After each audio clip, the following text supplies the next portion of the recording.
वाहिगुरु जी दा खालसा वाहिगुरु जी की फतेह। 20 साल के आसपास हो गई गुरु घर का काम करते करते। हम ना सुबह मोबाइल पे बाबा हरवंश सिंह जी की वो कथा कहानियाँ गुरबाणियाँ सुनते रहते हैं। तो कथा कहानी और गुरबाणी में कहते आए हैं उस कि एक परिवार था मियाँ बीबी का। दोनों पति पत्नी आपस में एक घर में रहा करते थे। उनका एक छोटा सा कारोबार था। तो उनको एक ना बिहार साइड का एक लड़का मिल गया कारोबार काम करने के लिए। उन्होंने अपने पास रख लिया। वो भी जवान थे, बच्चा छोटा सी उम्र का था। वो काम करने लगा और उसके काम करने से ना उनको खूब आमदनी होने लगी। जैसे आमदनी बढ़ती गई तो उन लोगों का उस बच्चों से जो है प्यार और बढ़ता गया।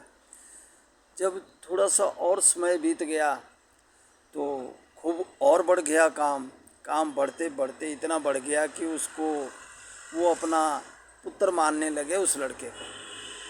तो उन्होंने भी सोचा चलो हमारे कोई औलाद तो है नहीं, अब यही हमारा बेटा है। तो फिर और काम बढ़ा तो उन्होंने फिर निर्णय किया भी इसके ज़रिए जो है मैंने इतना धन कमाया तो चलो अब इसको जो है आधे हिस्से का हकदार बना लेते हैं। तो उसको कहा बेटा जो भी हमें आमदनी होगी हम ना आधा आधा कर लेंगे। तो बेटे ने कहा जैसे आप ठीक समझे पिताजी, ठीक है। वैसे घर में तो उसके माँ बाप थे, वो कमाने ही आया था यहाँ, पर फिर भी उनके दिल में जो है थोड़ा बैर भावना आ गई कि देखो अब जो है कमाई तो हमें बहुत होगी पर हमें इस लड़के को जो है आधी देनी पड़ेगी। तो इसलिए क्यों ना हम इसको बीमार कर देंगे, करने का फैसला कर लिया उन्होंने। तो उसकी माँ ने ना उसको बासी रोटी, कई तरह की पुरानी सड़ी पड़ी रोटियां देने शुरू कर दी। अब वो तो बेचारा मज़दूर था, वो खा के जो है ठीक रहता था। पर कुछ समय के बाद वो बीमार हो गया और उनको हॉस्पिटल ले गए। वो तो हॉस्पिटल में लिया, फिर वो डॉक्टरों से मिले कि ये जो लड़का है ना इसको आप मार दो। तो डॉक्टर ने कहा भाई हम तो डॉक्टर हैं, हम तो बचाने वाले हैं, मारने वाले नहीं हैं। तो फिर उन्होंने एक नर्स को ढूंढा जो कि वहीं काम करती थी हॉस्पिटल में ही।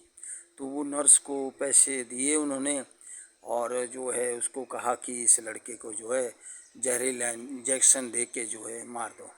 तो उसने जो है उस नर्स ने जो है उस लड़के को जहरीला इंजेक्शन दे के जो है ख़त्म कर दिया। जब ख़त्म कर दिया तो फिर उस लड़के के माँ बाप को वहाँ से बुलाए कि देखो आपके लड़के का तो हमने बहुत इलाज करवाया पर भाई बच ना सका। माँ बाप भी कहने लगे भाई देखो हम भी माँ बाप है, आप भी उसके माँ बाप ही थे हैं, पर क्या करे आपने तो हमारे बच्चे का बहुत इलाज करवाया पर वो बच नहीं सका। चलो हमारी जैसी किस्मत। उनको कुछ पैसे दे के जो है वहाँ से उन्होंने जो है रफा दफा करके जो है घर भेज दिया। अब लड़के का अंतिम संस्कार करके जो है खूब आगे को बढ़ने लगे। और फिर वो कहने लगे आपस में कि देखो लोग कहते हैं कि बुरे काम का बुरा नतीजा होता है, हमरे तो ठीक रहा भाई, उसको बुरा। और देखो हमारे घर में पुत्र भी पैदा हो गया। अच्छा तो जब वो पुत्र का उन्होंने काफ़ी बड़ा पालन पोषण किया और उसकी शादी जो है छोटी सी उम्र में कर दी गई। जैसे ही उसकी शादी हुई तो वो भी बीमार हो गया और उसको जो है उन्होंने फिर हॉस्पिटल में डॉक्टरों को दिखलाया। उनके पास पैसा था खूब था, जो वो कहने लगे कि हमें क्या कमी है, हम अपने बच्चों का इलाज जो है बाहर फॉरेन तक करवाएंगे और इसे ठीक कर देंगे। पर उन्होंने दर दर भटके वो कई हॉस्पिटलों में उसका इलाज करवाया पर बच्चा ठीक ना हो सका। और एक दिन इतना बाप माँ इतना लाचार हो गया, और उसकी जो घरवाली थी लड़के की वो भी पास बैठी हुई है, और वो लड़का जो है वो अपने बाप की तरफ देख रहा था, और बाप जो है लड़के की तरफ देख रहा था। तो लड़का जो है हंसने लगा, कहता है पिताजी आप जानते हैं मैं कौन हूँ?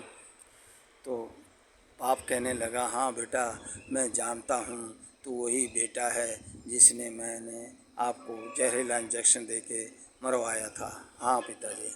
ओ आप तो अब इतनी उम्र हो गई तो समझ तो आ गए हैं बेटा, जो मैंने आपके ज़रिए कमाया था वो था ख़त्म हो गया, जो मेरे पास था वो भी ख़त्म हो गया, घर बार भी बिक गया बेटा, अब तो आप ठीक हो जाओ।